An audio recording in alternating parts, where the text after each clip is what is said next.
नमस्कार दोस्तों, आज हम आपको ऐसी कहानी सुनाने जा रहे हैं जिसको सुनने से हमारे घर में हमेशा बरकत बनी रहती है। हालांकि आप इसे कभी भी 7 दिन का व्रत लेकर सुन सकते हैं, लेकिन वैशाख महीने में इसका विशेष महत्व है। इस महीने में रोजाना इसे सुनने से घर में बरकत बनी रहती है और घर के भंडार हमेशा भरे रहते हैं। तो आइए सुनते हैं बरकत देवता की कहानी। एक गांव में साहूकार परिवार रहता था जो बड़े ही धार्मिक स्वभाव के थे। उनके 5 बेटे और बहुएं थी।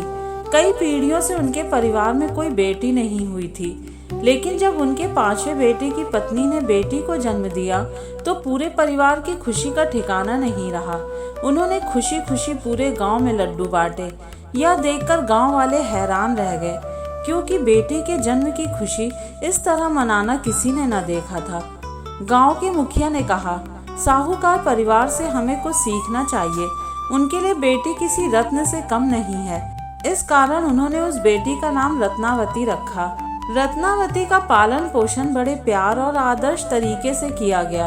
वह भी धार्मिक स्वभाव की थी और हर रोज अपनी दादी के साथ मंदिर जाती, तुलसी, केले और पीपल के पेड़ को सींचती, देवी देवताओं की पूजा कर और भजन कीर्तन करती। एक दिन वैशाख महीने में साहूकारनी अपनी पोती के साथ मंदिर में गई।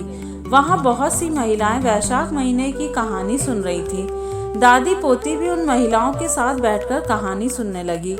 एक दिन कहानी सुनाने वाली ने बताया कि इस कहानी को 7 दिन तक सुनने के बाद बरकत की कथा का उद्यापन विष्णु भगवान के मंदिर में करना चाहिए।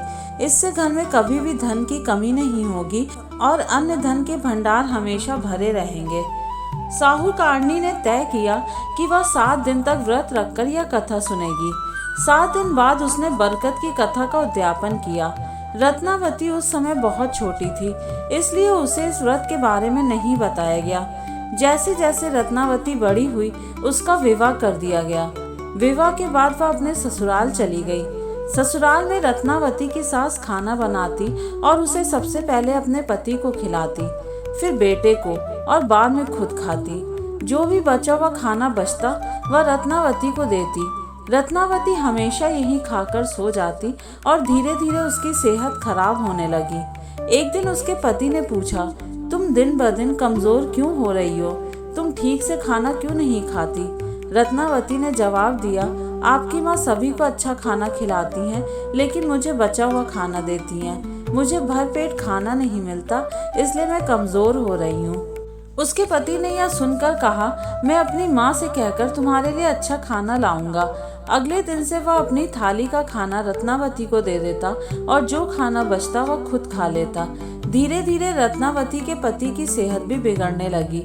उसकी सास ने पूछा, तुम दिन ब दिन क्यों कमजोर हो रहे हो? तब रत्नावती के पति ने कहा, मैं वही खाना खाता हूँ जो मेरी माँ बचाकर रत्नावती को देती हैं। अब रत्नावती की सास को समझ में आया कि रत्नावती को बचा हुआ खाना देना गलत है। उसने रत्नावती से कहा, आज से तुम खाना बनाओगी और मैं आराम करूंगी।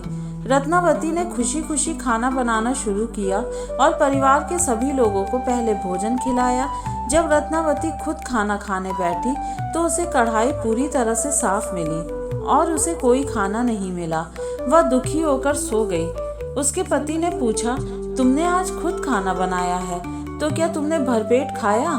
रत्नावती ने कहा, जब सास खाना बनाती कढ़ाई में बचा थोड़ा सा हिस्सा मिलता था, लेकिन आज कढ़ाई बिल्कुल खाली थी। रत्नावती का पति हैरान रह गया और उसने कहा, कल से तुम और अधिक खाना बनाओ, शायद कुछ बच जाए। अगले दिन रत्नावती ने और ज्यादा खाना बनाया, लेकिन फिर भी जब वह खाना खाने बैठी तो कढ़ाई पूरी तरह से खाली मिली। रत्नावती ने सोचा कि शायद उसके जीवन में अन्य देवता नाराज हो गए हैं और उसके भाग्य से उसे भरपेट खाना नहीं मिल रहा। इसलिए रत्नावती की सास ने सुझाव दिया कि उसे मायके भेजा जाए, ताकि वहां शायद वह ठीक से खाना खा सके। जब रत्नावती अपने मायके आई तो उसके परिवार वालों ने उसकी स्थिति देखी और पूछा कि क्या ससुराल वाले उसे ठीक से नहीं रखते? रत्नावती ने बताया कि उसके हिस्से में अन्य देवता नहीं थे। जब उसकी सास खाना बनाती थी तो उसे थोड़ा बहुत खाना मिल जाता था, लेकिन अब वह खुद खाना बनाती है और फिर भी उसे खाने को खाना नहीं मिलता। यह सुनकर रत्नावती की दादी ने समझ लिया और उससे रत्नावती को बरकत देवता की कथा सुनने का व्रत करने की सलाह दी।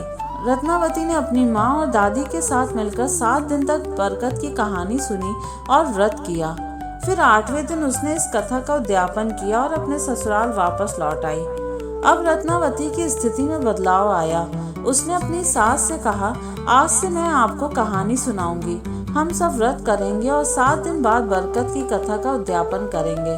सास और पति ने भी व्रत किया और फिर 8वें दिन वे सभी मिलकर विष्णु भगवान के मंदिर में गए और भगवान से बरकत की प्रार्थना की। इसके बाद रत्नावती ने देखा कि उसके हिस्से में हमेशा खाना बचने लगा और वह फिर से स्वस्थ हो गई।